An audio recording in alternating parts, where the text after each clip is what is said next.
Hello and welcome to this edition of Gimme Shelter Security in Azure. Today we're going to talk about some of the advanced features with Azure Active Directory. My name is Dwayne Natwick. I am an Azure MVP and a Cloud Training Architect lead for Opsagility and Skill Me Up. You can find me on the social media links provided on this slide. So as we've gone through and started to talk about our journey in this series, we've been talking about the defense in depth and zero trust model is what we laid the groundwork with. And the last few videos, we've really been focusing on a lot of identity management and Azure Active Directory, role-based access controls, and things like that. Today, we're going to hit on privileged identity management. So just to review the zero trust model and what we mean when we talk about that is that with zero trust, what we're assuming is that every time a user is going to log in, we're assuming that there is a breach, and we need to verify every one of those requests and where it originates to make sure that that person is who they say they are, and we're maintaining the integrity of their identity throughout. And you can see in this chart how that works, and it works within many different scenarios, and it looks at what network they're on, who they are, if they are on an unprivileged network requiring things such as multi-factor authentication, which we'll talk about in a minute. Then many access conditions like location, device state, user, the application that they're on, or who they are as a user, what their role is within the organization, what the risk is, and what exceptions we're going to take into account for certain users. And then utilizing Azure Active Directory roles as well as endpoint management or Microsoft Intune to look at what that device state is, making sure the device has all its security patches and things like that. And then we're going to determine what we're going to do. Are we going to block their access? Are we going to allow their access? Are we going to require them to change their password or do another level of authentication with multi-factor authentication? And when we get to conditional access here in a minute, you'll actually see that this flow is very similar to a conditional access policy.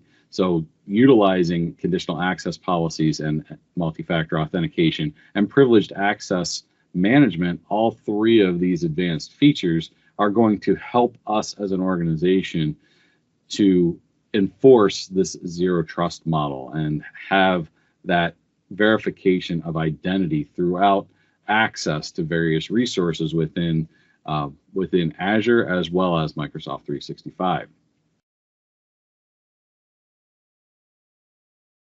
It's good to talk about, to start with privileged identity management and talk about kind of the identity evolution. The traditional identity authentication is through, an on-premises identity provider. We're looking at traditional Active Directory domain services in this case.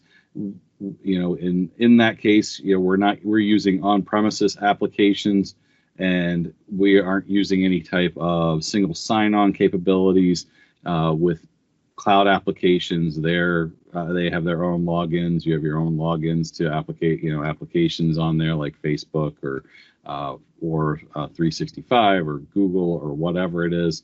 There is very limited visibility then into the identity risk at that point. Then we start getting into the advanced features and some of the advanced capabilities of federating that cloud identity with on-premises systems. And we'll talk about that hybrid identity in our next video. But we start then allowing that single sign-on, so now we can tie in our on-premises identity management services with Active Directory domain services with Azure Active Directory, so there's a consistency there in logging in and also how a user accesses and authenticates and is authorized to both their cloud services as well as their on-premises applications. We can then utilize, in that case, conditional access policies to provide gated access and provide remediation actions to verify, to take that zero trust model a step further and maintain the integrity of that person's identity, and also then have analytics to improve visibility into some of the cloud applications. And when we get into the next part of our Gimme Shelter series, when I start talking about Microsoft 365 security, we'll talk about the cloud app security services within Microsoft 365, which can provide really great analytics around the dangers or the threats that might be within various cloud applications out there, and put threat levels on that and put conditional access policies in place for those. Then finally, we have our optimal capabilities within privileged identity management and identity access, where we're providing passwordless authentication, like we're using Windows Hello for face identification. We're using PIN numbers. We're using multi-factor authentication is enforced throughout. And then all of the behaviors of the user, the device, and the location is all analyzed in real time to determine the risk level of a user's access to deliver that ongoing protection. And that's where we start getting into these advanced features, again, with conditional access and privileged identity management and multi-factor authentication. So let's talk a little bit more about privileged identity management. Privileged identity management is a time-based and an approval-based role activation. So, utilizing privileged identity management is a strong benefit for an organization, because what we're doing is decreasing our attack surface and our number of administrative accounts that are active at any one given time. And therefore, for somebody to get into our environment and have elevated access is much more limited. So it provides that just-in-time privileged access and provides a time-bound access to resources rather than a full-time access to resources. It requires active approval to activate those roles. So there's a chain of command that goes into place. It requires multi-factor authentication, justification as to the why somebody needs that elevated access, notification when those roles are activated to a level, to a group of managers or administrators, so that they understand that role has been activated, and to keep an eye on those roles and then audit those roles with access reviews and activity logs to view who has had those privileged roles and be able to verify that they continually need to have those roles. We'll get into this a little bit more when we set it up, but there's two different scopes to the roles that you can set up. You can set up Azure Active Directory roles as well as Azure Resource roles as far as the privileged identity management scope. In a lot of cases, what you're doing is you're setting up Azure Active Directory roles for the users and what their role is going to be on this, when they need to get that elevated access. But we can also provide that for groups and subscriptions for those resources, such as if you have a project that's in place that needs an elevated privilege, you can do that for a management group or a subscription level, and for resources that are vital and need to maybe temporarily host and utilize sensitive data. And to onboard, here's a key thing around our features and capabilities. We need to have a Azure Active Directory premium subscription. As I was saying, most of what we're talking about in this video requires some level of either a premium P1 level or a P2 level. For privileged identity management, it does need the highest level of Azure Active Directory subscription, which is a P2, or an Enterprise Mobility and Security E5 license, or a Microsoft 365 M5 license as well. you have to have a global administrator as the first user to enable privileged identity management within the Azure Active Directory organization. And that user that is generally the global administrator that sets that up is also the first user that can assign others the privileged role administrator. And once the global administrator has assigned that privileged role administrator to somebody else, then that privileged role administrator can then be the admin for creating other users. So it doesn't have to be the global administrator. And we have global administrators, security administrators, and security readers that are also roles that have access within the privileged identity management area. The security readers are going to be generally the ones that are going to be auditing. They have the read access only within there, so they can then do the audits and watch, and keep an eye on what's going on, who has their rights. That would generally be somebody from somebody that has some separation of duties to the creation of the privileged identity role, the privileged roles. And then it's important within any best practice for when you're setting up any kind of service within Azure and any administrator rights that there's more than one user that has those roles. So you don't want to have one administrator for privileged roles, because if something happens that person is to depart from the company, you might not have somebody that can do that. So you're going to have to create it. It's always good to have two identified. That way, if that person's sick, you don't have to go switching and reassigning roles on the fly. So have at least two privileged role administrators within your organization.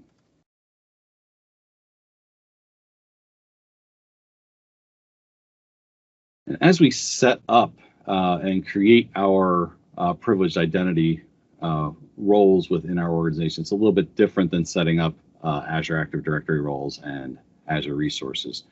You create the role assignment, but then there is an activation that takes place to activate that role. It can be a permanent role, which kind of defeats the purpose of privileged identity management to a degree. You really want to assign that role and enable that role to be assigned to that user. And then there's different notifications that go along with that, whether you have a role assignment alert, a notification that a user has taken their role and then it's been assigned, and that they are ready for renewal and approval as well. So there's a lot of different notifications that you can turn on so that administrators and security personnel are notified when these roles are activated. That way you can verify and make sure that there's a reason for that and that it's taking place for the right reasons. And then the workflow that goes into that is it's very important whenever creating any resource within the Azure environment to first plan that environment. Plan what's going to take place, who's going to get assigned those roles, and we're going to assign those roles. And then we're going to, then the user is going to then activate that role when they need to activate, and somebody is going to approve then that user can activate that role, and then the administrator then has a continuous ability to view and audit the history of people accessing those roles and when they've been activated and when they've used them. And we'll take a look at going through this workflow of creating a user and setting this up here at the end here. We'll look at all three of these services a little bit more in depth in the Azure portal. So let's take a look at these capabilities real quick. So we're in the portal now. So let's take a look at privileged identity management. My subscription already has, if I go to my Azure Active Directory, we can see that my license has a premium P2 already. So we know that we are available for privileged identity management. If we don't have this license enabled, we can do a trial of privileged identity management. So if you don't have premium P2 licensing within your organization already, but you want to try out privileged identity management, you can definitely do that with the trial license. But we are already all set with our license, so we're going to find privileged identity management and we're going to go set a policy up. So what we do when we get into the get started, we can do that here. We can go into the different roles and set it up here. We can set up, and here's a new thing, we can set up a group to activate a role. But what we're going to do is just go to the quick start and we're going to manage access and we're going to activate a role. So very easy within here is we have our assignments. We can activate a role assignment right within here. We can select a role, let's say a cloud application administrator. We can use our scope. Is it a service principal, as an application, or just directory? We're using Azure Active Directory users, so we're going to use that as our scope. And here we can find a couple of users here. So let's just select Bart Simpson and Terry Bradshaw. We're going to trust them with our cloud application administration. So we're going to bring them in here, and we are going to select next. Now here is where we set up their eligibility. And so are we going to give them eligibility through 2021? And you can see this is you can see here it's a 3-month activation rather than that. You can see right here the maximum duration is 3 months. If I go in here and I put a 2022 here, it's going to fail my duration because I've exceeded that. So I can put 2021 back in and it's going to put that in there. This is how long they're eligible for. So that this will be where we're saying, okay, for the next 3 months, they're eligible to activate this role. Now, they can't just go in and activate this role. They will activate this role, and then there will be some level of approval with our privileged role administrators or our security administrators to approve that they have that activation and to audit that activation. So then we just assign that role, and you can see it's assigning that role member. It's not going to take that long. So now if we go into the roles, we see my role in here, eligible assignments. But if we go into now assignments under manage, we can now manage these users, and you can do some updates within here. We can update them if they need permanent access, or if we want to just go ahead and activate them, we can do that here. Or when Terry Bradshaw or Bart Simpson need to get that access, we direct them into go to their roles. So if we go to my roles, we can see that I have an active global administrator assignment, and that's my permanent assignment. If Bart Simpson or Terry Bradshaw are to log in and go to their Active Directory and go to their roles in Azure Active Directory, they will see that they have that eligible assignment as well as their active assignment of just user. You'll see that in there, but they'll also see that eligible assignment, and then they can select that request and go from there in terms of going through the approval process for that role. And from there as well, we can then do access reviews for those roles as well, and create an access review that at the end of that duration in February, we can set an access review up that when that role is about to expire, do we need to extend it? Do they still need to have that eligible to them for utilization for our cloud application administration, or was that only a role that was needed for a certain timetable project that they were working on, and then we can let it expire, and there's no reason for them to have that level of access again. So that's how privileged identity management at a high level works. There's a lot of other things around it that we can do and that we can work with, but I just wanted to give everybody a high level on how to create and make a role eligible in the environment, and some of the capabilities around the the maximum 3-month time frame. And then again, access reviews then would be how we would continue beyond that 3 months as adding another 3 months, and so on. Thank you very much for attending this episode of Gimme Shelter Security in Azure. I have enjoyed the start of this series, and I hope you have as well. It's very important that we look deep and wide at identity and access management and Azure Active Directory, because it is a foundational part of security within the Azure ecosystem and the Microsoft 365 ecosystem as we look to protect our organization and shelter our organization from various threats and vulnerabilities. You can find me on the social media links provided on the slide. I welcome you to follow me on Twitter, as well as subscribe to this YouTube channel for future videos that on this series, as well as others as I continue on. Thank you very much, and have a great day.